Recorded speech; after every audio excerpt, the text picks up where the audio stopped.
దేశానికే role model వంటిదన్నారు Telangana deputy CM Bhatti Vikramarka. Khammam జిల్లా ఎర్రుపాలెం మండలం ములుగుమాడులో మంత్రులు పొంగులేటి శ్రీనివాసరెడ్డి, తుమ్మల నాగేశ్వరరావుతో కలిసి భూభారతి సర్వేను ప్రారంభించారు. భూభారతి చట్టం విప్లవాత్మక కార్యక్రమం అన్నారు. భూభారతి అనేది దేశానికే మాణిక్యం లాంటిదన్నారు మంత్రి పొంగులేటి శ్రీనివాసరెడ్డి. 4 మండలాలు పైలట్ ప్రాజెక్టుగా తీసుకుని భూభారతి అమలు చేస్తున్నామన్నారు. ఆగస్టు నాటికి ధరణి నుంచి ప్రజలకు విముక్తి కల్పిస్తామన్నారు. రాజకీయం, అధికారం శాశ్వతం కాదని మంత్రి తుమ్మల అన్నారు. భూమి రికార్డులు పర్ఫెక్ట్ గా ఉండాలంటే రెగ్యులర్ చేసుకోవాలని, అందుకోసమే ప్రభుత్వం భూభారతి తీసుకువచ్చిందని అన్నారు. రైతు పాస్ పుస్తకాల్లో తప్పులు లేకుండా భూభారతి చట్టం ఉపయోగపడుతుందని మంత్రి తుమ్మల తెలిపారు. సుదీర్ఘమైనటువంటి కసరత్తు తర్వాత ప్రజలకి పనికొచ్చేటువంటి ఒక గొప్ప చట్టాన్ని, మరొక చట్టాన్ని 2025 భూభారతి చట్టాన్ని తీసుకొచ్చినటువంటి ఈ 4 చట్టాల్లో కూడా 5 చట్టం, మొదటి 3 చట్టాలు ప్రజల పనికొచ్చాయి. 4వ చట్టం ధరణి ఖతం చేసేది. ఆ ఖతం చేసే చట్టాన్ని మళ్ళీ బాగు చేసి, సరిచేసి ట్రాక్ మీద తీసుకొచ్చి ప్రజలందరికీ అత్యంత పారదర్శకంగా ఉండేటువంటి ఒక చారిత్రాత్మకమైనటువంటి చట్టమే ఈనాటి భూభారతి 2025 రెవెన్యూ చట్టం. ఇది చరిత్రలో నిలిచిపోయేటటువంటి చట్టం. అది రెవెన్యూ శాఖ వాసులు, మన జిల్లా వాసి ఈ చట్టాన్ని తీసుకురావటం మన జిల్లాకు కూడా గర్వకారణం. ఈ చట్టం చరిత్రలో భూమి ఉన్నంత కాలం ఈ చట్టం ఉంటుంది. ఈ చట్టం ఉన్నంత కాలం మనం బొందుగల నరసింహరావు గారి గురించి చెప్పుకున్నామే. 1950s లో తీసుకొచ్చిన తెలంగాణ టెనెన్సీ యాక్ట్, రెవెన్యూ, ఆనాటి రెవెన్యూ మంత్రి. అట్లాగే ఇప్పుడు శ్రీనివాసరెడ్డి గారి గురించి కూడా 2025 చట్టం వచ్చినప్పుడల్లా వారి గురించి కూడా చెప్తాం. అట్లాగే ఈ ప్రజాప్రభుత్వం గురించి కూడా చెప్తాం. సో ఈ ప్రజాప్రభుత్వం, ఈ చట్టం రెండు కూడా ప్రజలకు ఉపయోగపడేటటువంటి తీసుకొచ్చిన ఈ చట్టాన్ని పెద్ద ఎత్తున రాష్ట్ర ప్రజలకు ఉపయోగపడేటట్టుగా చేయాలనేటువంటి ఆలోచన, సంకల్పంతోనే జూన్ 2వ తారీఖు నుంచి, అంటే 2వ తారీఖు సెలవు కాబట్టి 3వ తారీఖు నుంచి మొదలుపెట్టి కంటిన్యూస్ గా రాష్ట్ర వ్యాప్తంగా రెవెన్యూ సదస్సులు నిర్వహించి చట్టం ద్వారా వచ్చేటువంటి లాభాలు ప్రజలందరికీ వివరించి చెప్పే కార్యక్రమం రాష్ట్ర ప్రభుత్వ ఖర్చులతోనే చేపడతా ఉన్నాం.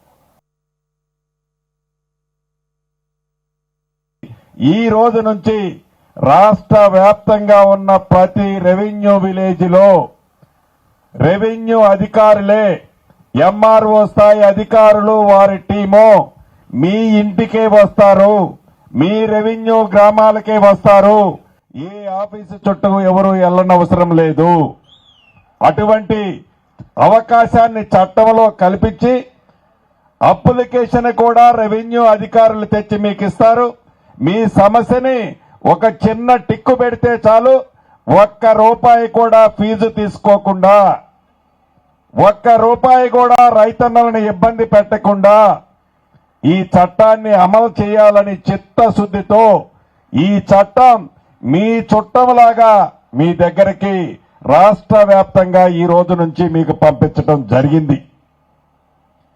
ఈ రోజు నుంచి 20వ తారీఖు వరకు ఈ 3వ విడత రాష్ట్ర వ్యాప్తంగా అన్ని రెవెన్యూ గ్రామాల నుంచి వచ్చే సమస్యలని క్రోడీకరించుకొని, ఆనాడు భారతదేశానికి, మన దేశానికి స్వతంత్రం ఆగస్టు 15వ తారీఖు వచ్చిన విధంగానే ఈ వచ్చే ఆగస్టు 15వ తారీఖు నాటికి ఏ ధరణితోనైతే తెలంగాణ రాష్ట్ర ప్రజలు, భూములున్న ఆసాములు అభద్రతకు లోనై నిద్రపోని రాత్రులు గడిపిన ప్రతి ఒక్కరికి పూర్తి భద్రత కల్పించే విధంగా, స్వతంత్రం కల్పించే విధంగా ఆగస్టు 15వ తారీఖు నాటికి మీ భూమి సమస్యలని ఈ భూభారతి చట్టం, మన ప్రజా ప్రభుత్వం ద్వారా తీసుకొచ్చిన చట్టం ద్వారా మీ సమస్యలన్నీ పరిష్కారం అవుతున్నాయి.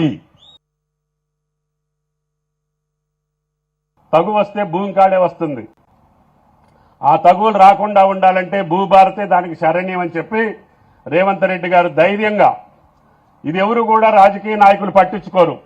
ఎందుకు ఏలు పెడితే కుట్టుద్ది, కుట్టిన కాడ నుంచి మనకి తీపి పుట్టుద్ది, మనకెందుకు జరగని, మనకు అధికారం ఉంటే చాలు అనుకునే రోజులు. మాకు రాజకీయం శాశ్వతం కాదు, అధికారం అంతకంటే శాశ్వతం కాదు. మీరు సంతోషంగా ఉండాలని ఏకైక ప్రాతిపదిక మీద అన్ని విషయాల్లో కూడా ధైర్యంగా ఏ ప్రభుత్వం ఎవరు తలపెట్టనటువంటి కార్యక్రమాల్ని రేవంత్ రెడ్డి గారి ఆధ్వర్యంలో మీ కేబినెట్, మీ మంత్రివర్గం, మీ ప్రభుత్వం చేస్తుంది. అంటే మన ప్రభుత్వం చేసే ప్రతి కార్యక్రమం ఈనాడు భారతదేశానికి దిక్సూచిగా మిగులుతుంది. మీరు చూశారు, ఏ పథకం చూసినా భారతదేశంలో ఏది బాగుంది అంటే తెలంగాణ బాగుందని చెప్పుకునే రోజులు వచ్చినాయి. నిన్న మొన్న మోడీ గారి ప్రభుత్వం కూడా కొన్ని సర్వేలు చేపించింది. లా అండ్ ఆర్డర్ ఎక్కడ బాగుందో చూడండి అని చెప్పి ఆయన ఒక రిపోర్ట్ తెప్పించుకుంటే తెలంగాణలోనే బాగుందని చెప్పి వచ్చింది. పొంగులేటి గారి ఆధ్వర్యంలో ఈ యొక్క చట్టం అతి త్వరలోనే పూర్తి చేసుకొని భారతదేశానికి తలమానికంగా ఉండేటట్టుగా నాకున్నటువంటి ఏకైక కోరిక, నేను ఎన్టీ రామారావు గారి ప్రభుత్వం నుంచి చెప్తున్నా, సర్వే చేస్తే ఆ ఖర్చు అవసరమైతే మేమే పెట్టుకుంటాం.